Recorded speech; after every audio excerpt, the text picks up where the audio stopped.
Pessoal, vamos dar continuidade no vídeo anteriormente que eu fiz do confisco da poupança na década de 90. O presidente era o Fernando Collor de Mello. Antes dele, existia o Sarney, existia os fiscais Sarney. Ele ia no supermercado, congelava os preços, existia ali o... O caso dessas duas maioneses. Veja o caso do café.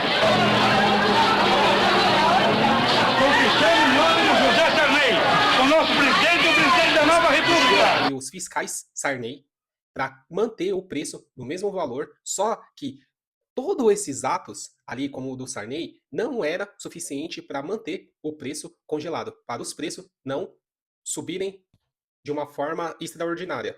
E ali o Sarney saiu, o Fernando Collor assumiu, ele teve que fazer esse pacote econômico junto com a equipe ali, uma das ministras, a primeira mulher, que era a Zélia, como eu falei no vídeo anteriormente, congelou o valor das pessoas ali, geralmente classe média, quem tinha o equivalente a R$ 6.000, quem tinha equivalente a US$ 1.200. O que as pessoas não entenderam? Meu, naquele período não existia a internet. Aquele período não existia a facilidade hoje do monitoramento de Pix, o Banco Central acompanhando todas as suas transações. Eles tiveram que fazer uma mega operação fantástica. Chegou em uma semana ali, em uma segunda-feira, se reuniram com todos os bancários para fazer uma auditoria, levantar os extratos, fazer uma auditoria de todos os valores que as pessoas tinham ali na conta bancária. E isso daí levou muito tempo. Imagine você ali manualmente, sem internet, sem computadores, você fazer uma lista de todos os clientes, especificando valores de cada pessoa e valor em casa, porque assim, as pessoas. Ah, me perguntaram por que as pessoas ali não deixavam o dinheiro em casa. Se você deixasse o dinheiro debaixo do colchão, ia virar pó, como que eu falei. Como que eu falei, as pessoas pegavam o dinheiro, colocavam no banco, porque existia ali uma operação overnight. Você deixava, aplicava, no dia seguinte você recebia uma remuneração tipo 10%, 5% a mais. E as pessoas iam ficando fazendo esse ciclo ali sistêmico, e o governo também, né, vendendo esses títulos, ali pagando essa remuneração. Então, era muito dinheiro em abundância ali para quem tinha dinheiro, né, naquele período. Então, era muito dinheiro no comércio e eles tiveram que dar aquele choque de vez, acabar rapidamente com essa liquidez de dinheiro que tinha naquele período ali no sistema financeiro. E a única solução politicamente que eles tomaram foi pegar das pessoas, a classe média alta ali, os pequenos investidores que tinham na casa de 50 mil cruzados, provavelmente ali uma poupancinha de R$ 20.000 equivalente, congelar de uma só vez e a pessoa ficar limitado, sacar no dia seguinte, numa segunda-feira, 50 mil cruzados, que era o equivalente a R$ 5.000. E o que houve? Muitas pessoas tinham planos com esse dinheiro, muitas pessoas precisavam desse dinheiro, dessa quantia a mais, e essas pessoas ali, infelizmente, que precisavam desse valor, essas pessoas elas acabaram se ferrando, porque não era suficiente. Teve um caso muito famoso, quando houve o congelamento do valor, ele não conseguiu sacar, porque, além disso, você ia no banco, acho que quando ele anunciou em uma sexta-feira, quando foi na segunda-feira, existia já 10 milhões de brasileiros fazendo filas nos bancos, os principais bancos, Bradesco, Itaú, Safra, já. E o que acontece? Os bancos não tinham todo o dinheiro suficiente ali em espécie para as pessoas para honrar com esse pagamento. Então houve uma corrida bancária de uma forma ali todo mundo preocupado para sacar seu dinheiro, preocupado com aquela loucura que ele anunciou. E os bancos não tinham o dinheiro suficiente para honrar com algumas pessoas, e muitas pessoas ficaram sem receber, talvez na semana ou na semana seguinte.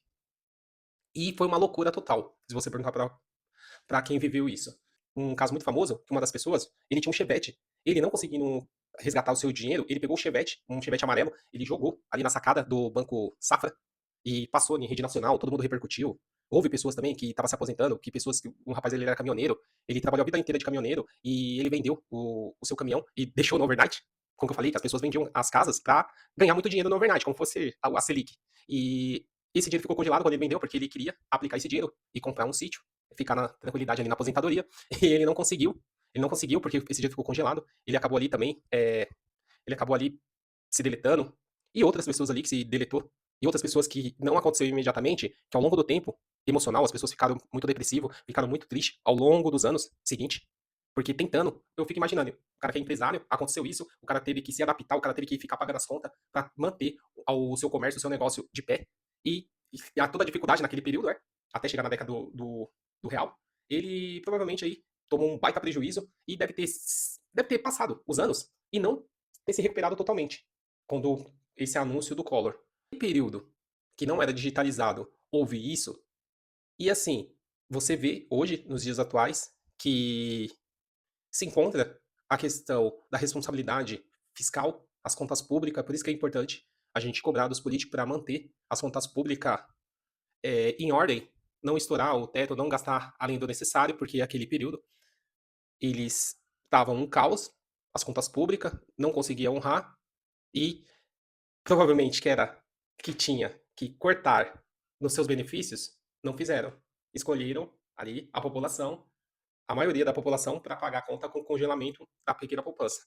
Então, é o que a gente tem que cobrar hoje dos políticos para não gastarem a mais, para não ter isso, nem passar na nossa cabeça ter isso novamente. E assim, você tem que estudar, principalmente a pessoa que está construindo o seu patrimônio, que está chegando a seus 300 mil reais, 500 mil reais, 300 mil reais, aí provavelmente, porque daqui 3 anos a pessoa vai conseguir chegar nos seus 500 mil. Eu acho que você tem que olhar para a teoria das bandeiras, não colocar os ovos na mesma cesta, diversificar. Me perguntar mais do Bitcoin. Cara, já tem resolução a questão de Bitcoin. As pessoas que têm Bitcoin, se você deve algum valor, o governo ele consegue rastrear seu Bitcoin, ele consegue congelar pelas principais corretoras, pelas principais exchanger, né? E você não tem para onde fugir. E principalmente as pessoas que não entenderam. Se você deve algum valor, algum tributo, como pensão, como alguma ação trabalhista, se você deve algum processo judicial, meu, com um clique, com uma canetada, em 2 horas, o, o Banco Central ele consegue bloquear a sua conta. Antes, demorava um pouco mais. Antes demorava um pouco mais. Eu acho que o Banco Central tinha que rastrear ali as suas contas, e nesse período os caras acabavam tirando tudo antes disso acontecer. Eles ficaram muito eficazes. Nisso, os caras são eficazes. Eles são eficazes para cobrar impostos, eles são eficazes quando tem que pegar ali algum dinheiro, eles são eficazes. Mas no dia a dia, nas coisas que realmente a gente precisa, na infraestrutura, no metrô, como que eu falei, aí eles são uma tartaruga. Então, você que está chegando com seu patrimônio de 300 mil a 1 milhão, você tem que olhar na teoria das bandeiras, diversificar. O Paraguai ali, você consegue ter uma. Se tirar o seu RG, você virar cidadão, você abrir uma conta com outra jurisdição, totalmente fora do Brasil, você consegue abrir daqui uma conta americana totalmente na jurisdição dos Estados Unidos, até online. Tem três bancos, tem três bancos que você consegue, porque assim, a conta Nomad, a Evident, essas contas, ainda mesmo que ela tem investimentos internacionais, ela tem investimentos americanos, só que ainda ela se encontra na jurisdição brasileira.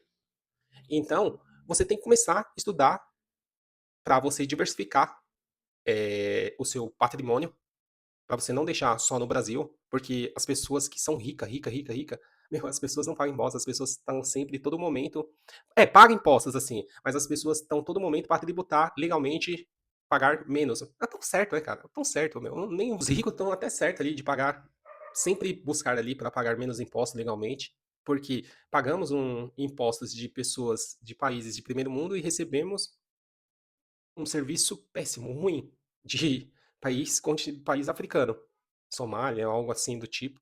E o ano passado, batemos recorde na arrecadação de impostos, e o que você e eu teve em troca dos nossos impostos?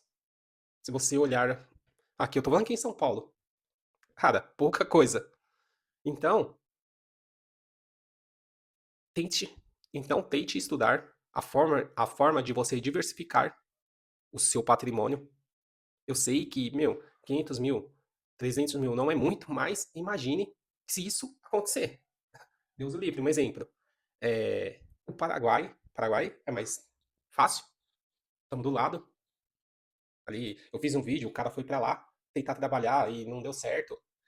Geralmente, quem tem dinheiro, quem tem renda, quem já tem um patrimônio consolidado ali, vai se dar bem no Paraguai.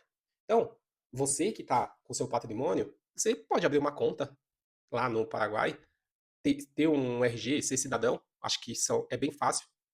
E você seu patrimônio está totalmente lá, sem a legislação brasileira. Às vezes você só vai ter que informar, talvez, o, o rendimento que você teve, só que não está no guarda-chuva aqui brasileiro. Outras pessoas que têm opção, que eu falo que são ricos, a maioria, os caras têm o green card dos Estados Unidos, que é outro patamar, que não é o patamar para as pessoas que têm meio milhão, 300 mil. É um patamar tá muito inferior, não dá pra gente. E essas pessoas aí têm cidadania lá nos Estados Unidos, têm casas, têm contas totalmente americanas, porque às vezes as pessoas viajam para lá e acabam abrindo conta lá na legislação americana, que eu acredito que é o país onde tem mais liberdade, um dos países, né, que tem mais liberdade ali, forma econômica, liberdade de expressão, diferente de outros países, diferente do onde o Brasil ele está caminhando. E você tem que dar uma olhada também em outros países ali que o seu patrimônio, que não seja muito alto, que você consiga diversificar. Por quê? Porque, gente, se você olhar, provavelmente, tudo que está caminhando aqui no Brasil, através desse áudio do Flávio, ele despencou 9 pontos. Existe ali o Renan, só que a direita ali não vai unificar, provavelmente, para tentar unir, para tirar ali o vermelho. Eles não vão fazer isso. Então, provavelmente está caminhando aí para ele permanecer novamente. E consigo já ver o dólar chegando bateu 4,89, tá na casa de 5,5 e os gringos, os investidores do mundo inteiro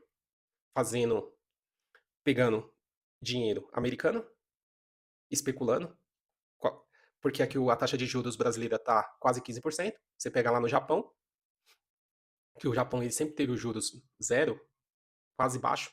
Você pega lá a 1%, o 0%, 0,5%, e você pega num país emergente como o Brasil, Colômbia, esses países tudo aí ruim, assim, socialista, né? E você acaba tirando o rendimento. Um cara pega lá no Japão a 1% e coloca aqui no Brasil a 15, quase 15, fica ali rendendo e pega depois esse dinheiro, teve um bons rendimento, pega o dinheiro e vai embora. E a escala 6x1, que aprovaram, acho que colocaram lá na PL 4x3, colocaram, acho, 4x3, trabalhar 4 dias, 3. Cara, esses caras estão de brincadeira. Imagina o cara trabalhando 4 dias e 2 dias ele não vai trabalhar. 2 dias ele vai pegar testado e vai trabalhar só 2. 2 dias na semana. Coitado do empresariado, coitado da pessoa que empreende. Coitado da classe média, mas porque geralmente o empresariado, o pequeno empreendedor ali é a classe média. Coitado. Estão expulsando os caras, estão expulsando esses empresariados de uma forma legalmente. Eu acho que o Brasil deveria pagar por hora. Eu já fiz um vídeo, eu não concordo com esse negócio da escala 6x1, acho que deveria deixar ali o patrão, deixar a pessoa que é o contratante e o contratado negociar por conta própria, não ter o dedo do governo e fazer que nem nos outros países que são o pagamento por hora. Se você trabalhar, você recebe. Se você não trabalhar, você não recebe. Então, você trabalha que nem o Uber, esses aplicativos, você trabalha o tanto que você quiser. Você trabalha o tanto que você quiser. Se você quiser trabalhar 6 horas, você trabalha 6 horas. O cara que trabalha no aplicativo. Se você quiser trabalhar 10 horas, você trabalha 10 horas. Aí eu até vi nessa semana, eu conversando com o motoboy, cara. O motoboy, ele trabalhava na CLT, o cara tá trabalhando hoje com o motoboy, o cara mostrou pra mim, mostrou no aplicativo, o cara consegue fazer 10 mil reais. O cara mostrou pra mim, cara, hoje eu consigo fazer 10 mil reais. Então aqui vale meu esforço. Aqui vale meu esforço, aqui eu rodo determinadas horas, por quê? Porque eu tenho aqui a recompensa do meu esforço e eu consigo fazer quase 10 mil reais. Onde que eu ia tirar 10 mil reais na CLT? quase impossível. E só que é um perigo, né? Se eu tava olhando. Porque você pode imaginar, questão do motoboy, questão do Uber. Imagine uma simples canetada, como eu houve no Confisco, uma forma política, você acabar com milhares de trabalhos ali, de algumas pessoas simples, plebeu, que não é do alto clero. Os caras acham que estão empurrando para uma luta civil, cara. Não é possível. E às vezes, também, eu tava pensando que pode ser o quê? Aqui o Brasil, ele pode ser um laboratório da renda universal, né? O motivo da inteligência artificial.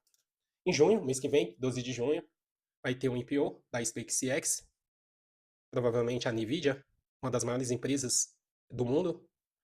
É, Elon Musk está prometendo revolucionar com a inteligência artificial.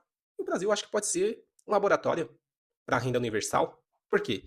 Quase metade da população está recebendo Bolsa Família, está recebendo algum auxílio, está recebendo ali um, algum tipo de ajuda para comer a famosa picanha. E eu fiquei até estarrecido esses dias, porque uma pessoa bem próxima de mim, eu conversando sobre a situação no Brasil, e a questão dos auxílios, Bolsa Família, e ele relatou que a irmã dele recebia o Bolsa Família. Eu falei, sério? Ele, sério. Eu falei, meu, e tipo assim, ele falou de uma forma até com vergonha, com vergonha, porque eu falei, por isso que ela nunca trabalhou, por isso que todo final de semana era churrasco, todo final de semana era festa. Aí ele é. Eu falei, mas como? Ah, foi lá, falou que era separada, que não tinha renda, que pagava aluguel, contou a famosa história triste. E, mano, é a metade da população, laboratório, de uma renda universal. Aí eu falo, meu, você acha que boa parte dessas pessoas que estão recebendo, você acha que essas pessoas pensam um dia ir para Dubai? Tipo, sair do Brasil? Cara, eu não vou aceitar esse auxílio, esse Bolsa Família, porque não vai ser suficiente para eu ir para Dubai, para eu ir para França, para Torre Eiffel, para eu ir para Tóquio, para eu ir para os Estados Unidos, para Nova York, eu ver a Estátua da Liberdade. Essas pessoas não passam isso. O máximo, cara, eu vou pra praia, piscinão de Ramos. As pessoas não passam, as pessoas não têm a ambição, as pessoas não sonham, as pessoas não acreditam, e as pessoas são compactua com o descaso do Brasil. Ajuda, compactua, é cúmplice. As pessoas compactuam, as pessoas são cúmplices desse desastre e se encontra. Só que eu falo, o que eu falo?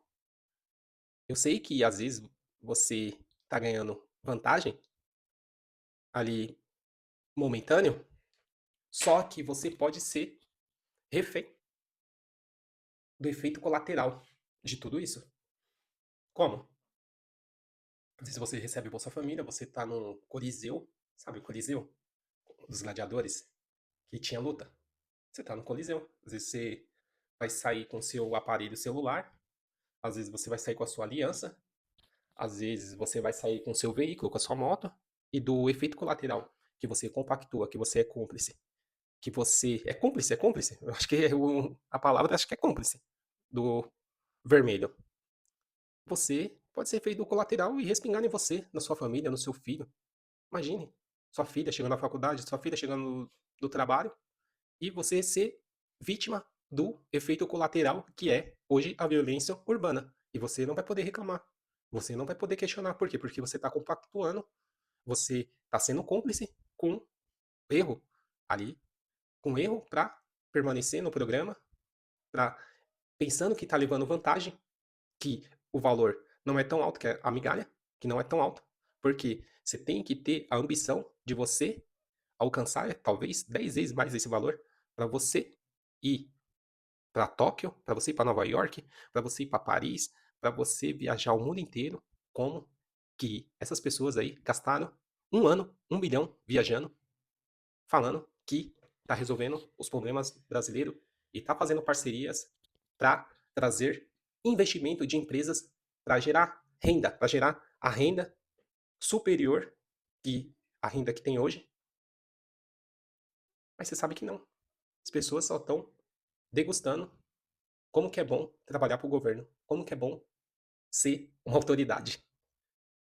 E, meu, eu fico triste. E outras pessoas, eu me sinto um idiota. Eu me sinto um idiota. Eu vejo tudo isso, eu me sinto um idiota, um otário. E, meu, quantas pessoas, cara, que eu tô vendo. Pessoas, meu, com diploma, pessoas, meu, com uma alta capacidade. As pessoas estão sendo enrapadas, se lascando, cara. Meu, é triste, cara. Triste. Muito triste você ter. Você residir num país que você não vê uma luz no final do túnel. Que você só vê trevas. Você só vê escuridão. E você vê que não tem mais jeito. É triste. Vou terminar o vídeo aqui. Deus abençoe.